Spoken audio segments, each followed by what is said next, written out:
আসসালামু আলাইকুম, সবাইকে স্বাগত জানাচ্ছি আমার দেশ টপ নিউজে। প্রথমেই শিরোনাম। ভারতের কারাগারে রাখা হয়েছে ইলিয়াস আলীকে, চাঞ্চল্যকর দাবি বিএনপি নেতার। এবার বিস্তারিত।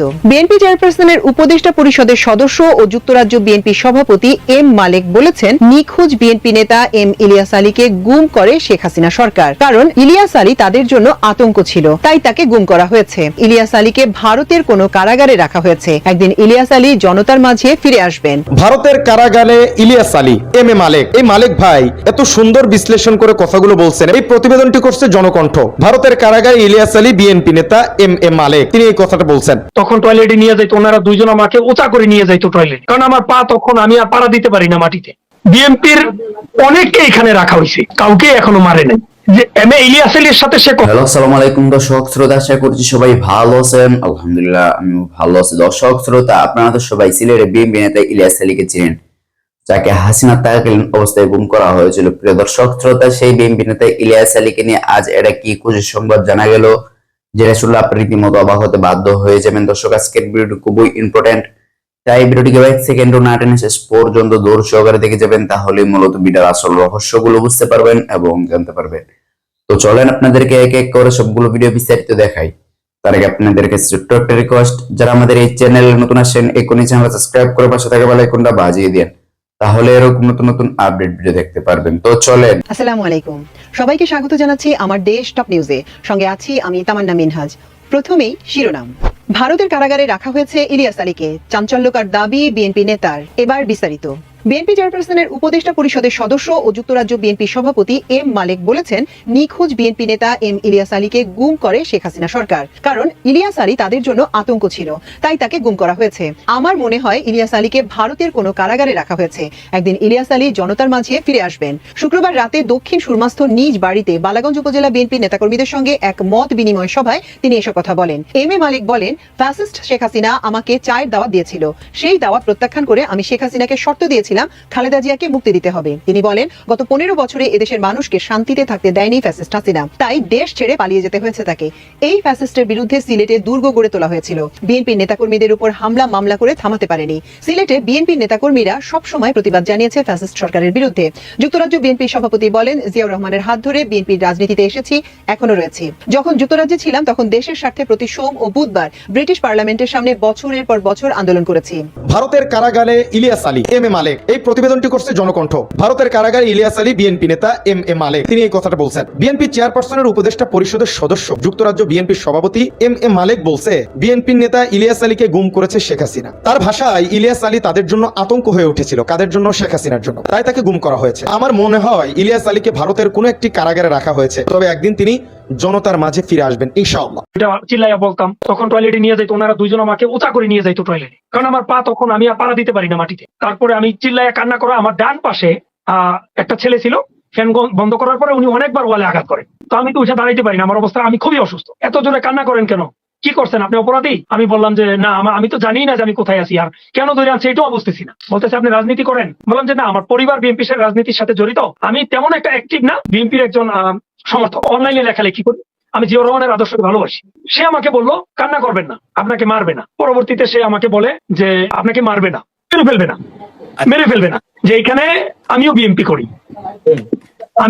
করি, বিএনপির অনেককে এখানে রাখা হয়েছে, কাউকে এখনো মারে নাই। যে এম এ ইলিয়াস আলীর সাথে সে কথা বলছে, সে বললো যে বিএনপির বড় বড় নেতা। জি, এখন আসি পয়েন্টে। অনেকে জিজ্ঞেস করেছেন, তো এই পয়েন্টে তুমি কি জানতে পেরেছো যে ইলিয়াস আলী ভাই বিএনপি নেতা, আমাদের সিলেটের যে বাঘ, বা জি, ইলিয়াস আলীর সাথে সে কথা বলছে, ইলিয়াস আলী কেউ মারে নাই। আচ্ছা, এই প্রথম তুমি জানতে পেরেছো যে ইলিয়াস আলী ভাই এখানে ছিল? অ্যাকচুয়ালি আমি আপনাকে বলি, ইলিয়াস আলীর মানে গুম হয়েছে যে এই বিষয়টা আমি আসলে জানতাম না, মানে I am sorry to say. আচ্ছা, মানে আমি ওই ধরনের রাজনীতিতে অতটা অ্যাক্টিভ ছিলাম না, আমি আপনাকে বলি। বাট আমার ভাইয়া বিএনপির সাথে পরোক্ষ এবং প্রত্যক্ষ ভাবে জড়িত, আমার পরিবার সবাই বিএনপি। তো বলছে যে বিএনপির অনেকে এখানে রাখছে, আমিও বিএনপি করি, আমাকেও মারেনি। নামটা কি ছিল? সে বলছে যে আমার নাম সুহেল। আচ্ছা, আর বললো যে আপনি যেহেতু কন্টিনিউ কথা বলতাম, সে আমাকে মানে আমি তার কথা আমি মানে কি বলবো আপনাকে, আমি বের হইয়া, আমার বিশ্বাস করেন অন্য লোকদের কথা পরে, আমি শুধু সুহেলের ব্যাপারটা নিয়ে, সুহেল পরে কান্না করতো, 2 দিন যাওয়ার পরে সে কান্না করতো। এক্স্যাক্টলি সে যুবনেতা বলছে না ছাত্র নেতা বলছে, এটার মধ্যে একটু হয়তো আমার প্রবলেম হয়েছে তাসমিন খলিল ভাইয়ের কথার উপর ভিত্তি করে, বাট আমার মনে হয়েছিল সে যুবনেতা বলছে। তো যখন বললো যে আপনি যে কোনো লোককে, আচ্ছা, বংশালের মাটিতে যে কোনো লোককে আপনি জিজ্ঞেস করলে আমাকে চিনবে, তো আমি বলছি বংশাল, দোলাইখাল এগুলো তো আমার খুব পরিচিত। তো বলছে আপনি যদি যান দয়া করে তাহলে আমার বাড়িতে বা খবরটা পৌঁছে দিয়েন, বংশালে যে কোনো ব্যবসায়ীকে জিজ্ঞেস করলে যে বংশালের যুব নেতা সোহেল যে আমি বেঁচে আছি। আমাকে এখানে দীর্ঘদিন ধরে রাখছে। তো সে আমাকে খুব উৎসাহ দিত, বলতো, সান্ত্বনা দিত। ওই যখন বিএনপির কথা হলো তখনই সে আমাকে বললো যে আপনাকে যে মারবে না, এখানে বিএনপির অনেককে রাখা হয়েছে। ইলিয়াস আলীর সাথে আমি নিজে কথা বলছি, সে আমাকে বল আচ্ছা। সোহেল যে কাউকে মারে নাই। এই মারার প্রসঙ্গে উনি এম এ ইলিয়াস, তখনও আমি এম এ ইলিয়াস আলীর সম্বন্ধে ওই রকম কিছু জানি না, আর বিএনপির আর কারো নাম সে বলে নাই। মালিক ভাই, আপনারা তো যখন আওয়ামী লীগ ক্ষমতা ছিল তখন এম ইলিয়াস আলীকে ফেরত পাওয়ার জন্য অনেক আন্দোলন করেছেন, কিন্তু এই সরকারের সময় আমরা দেখতেছি না তেমন কর্মসূচি দিতে। আপনারা কোনো চাপ দিবেন কিনা সরকারকে? প্রথমত যে আমরা এই সরকারকে আমরা সহযোগিতা করছে বিএনপি ভারপ্রাপ্ত চেয়ারম্যান সাহেব, আমরা এই যে আয়নাগর এবং আয়নাগরের কারিগরদেরকে যাতে বাংলাদেশে হাসিনা সহ এবং যারা দেশের সর্বনাশ করেছে তাদের বিচারের জন্য আমরা সহযোগিতা করছি। ইলিয়াস আলী চৌধুরী আলমকে যাতে আমরা অচিরেই বাংলাদেশে প্রায় 700 ন্যাশনাল লিডার গুম আছে এই মুহূর্তে, তাদেরকে ফেরত আনার জন্য আমরা বলছি যে প্রয়োজন বোধে আমরা জানি যে এটা ইন্ডিয়াতে নিশ্চয়ই ইন্ডিয়ার বিভিন্ন কারাগারে আপনারা ইনভেস্টিগেশন যদি সাংবাদিক ভাইরা আপনারা করেন তাহলে ইলিয়াস আলী চৌধুরী আলম বা অগণিত যে নেতাকর্মীকে পাওয়া যাবে, যেভাবে আমাদের সালাউদ্দিন ভাইকে আমরা পেয়েছি, সেখানে নিশ্চয়ই রহর সহযোগিতা ছিল এবং সেখানে সুকুমার বালিকেও পাওয়া গিয়েছে। এইভাবে আমরা আশা করি যে আমাদের প্রিয় নেতা, আমাদের প্রাণপ্রিয় নেতা ইলিয়াস আলীকেও আমরা ইনশাল্লাহ আবার পাবো। এইটা আল্লাহর কাছে আমাদের এই চাওয়া এবং আমাদের অগাধ বিশ্বাস, আমরা তাকে ফিরে পাবো। আজকে আমরা একটা দোয়া মাহফিল হোল্ড করছি। আপনারা জানেন বিগত 13 বছর ধরে ইলিয়াস ভাইরে এই ফ্যাসিস্ট সরকার গুম করছে। সো আমরা এখনো আশাবাদী আছি ইনশাল্লাহ, তাই আমরা মাঝে ফিরে আইবা, আপনারা সকলে দোয়া করবা। বিশেষ করে I would urge the current government to investigate this thoroughly for all the kidnapping, for all the atrocities that Hasina, the fascist government, has done to these people. So I'd urge the current government to look into this and do a proper investigation. So this is our requirement. আর দ্বিতীয় লিগে আপনারা সকলে আমরা লাগি দোয়া করবা, আমরা ম্যাডামের লাগি দোয়া করবা, আল্লাহ তাআলা সুস্থ কামনা করতা। দীর্ঘ 13 বছর যাবৎ আপনারা জানেন জননেতা জনাব এম ইলিয়াস আলী সাহেব, যিনি সিলেটের 1 কোটি মানুষের হৃদয়ের স্পন্দন, বিশ্বনাথ, বালাগঞ্জ এবং উসমানীনগরের সাবেক, যিনি জননন্দিত একজন এমপি ছিলেন এবং উন্নয়নের উপকার ছিলেন। বিশ্বনাথ, বালাগঞ্জ, উসমানীনগর তথা বৃহত্তর সিলেট তথা বাংলাদেশের প্রত্যেকটি মানুষ আশায় এখনও বুক পেতে রয়েছে জননেতা জনাব এম ইলিয়াস আলী কবে আমাদের মাঝে ফিরে আসবেন। তারই প্রেক্ষিতে আজকে এখানে দোয়া এবং মিলাদ মাহফিলের আয়োজন করা হয়েছে প্রবাসী অধ্যাসিত বিশ্বনাথবাসীর পক্ষ থেকে।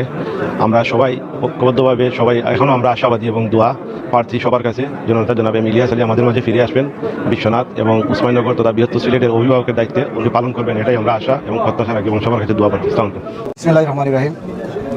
দীর্ঘ 13 বছর ধরে আমাদের প্রাণপ্রিয় নেতা, বিশ্বনাথের কৃতি সন্তান, বৃহত্তর সিলেটের উন্নয়নের উপকার এবং জাতীয় রাজনীতির এক অনন্য ভূমিকা যিনি রেখেছেন আমাদের প্রাণপ্রিয় নেতা ইলিয়াস আলী 13 বছর যাবৎ গুম নামক কারাগারে বন্দী আছেন।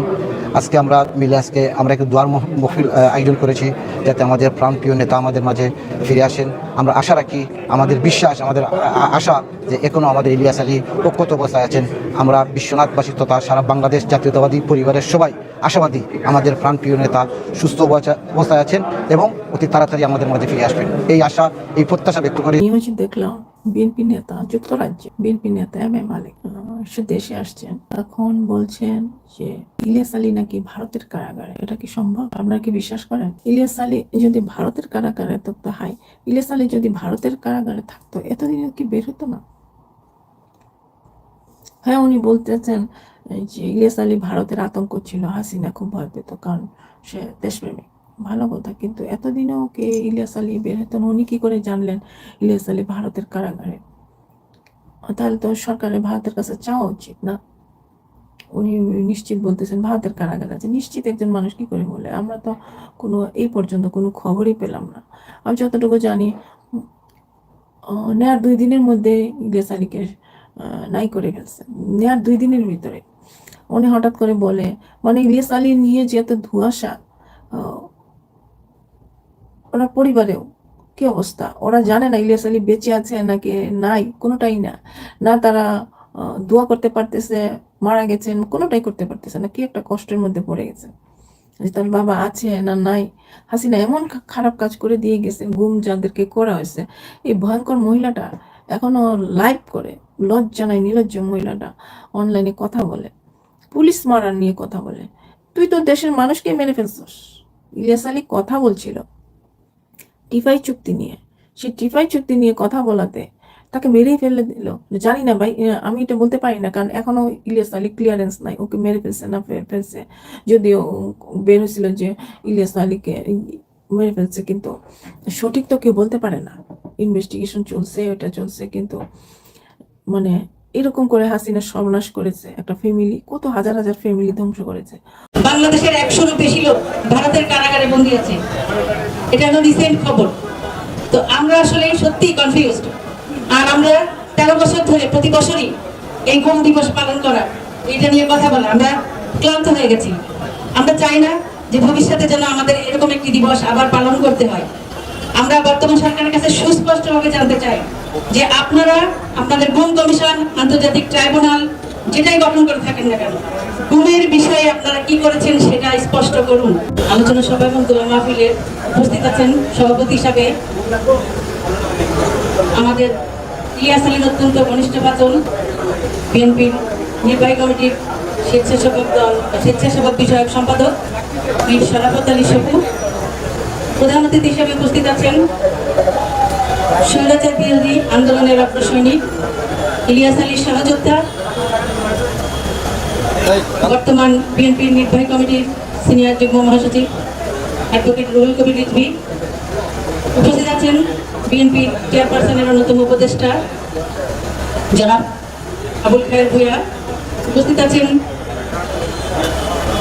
ডাকসুর সাবেক জিএস এবং বর্তমান নির্বাহী কমিটির যুগ্ম সম্পাদক হেরুল কবির খোকন।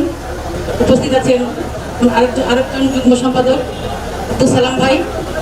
উপস্থিত আরও আমাদের যে নেতৃবৃন্দ আছেন, ইলিয়াস আলীর অগ্রজ এবং অনুজ, এবং আজকে যারা এখানে উপস্থিত হয়েছেন সবাইকে আসসালামু আলাইকুম।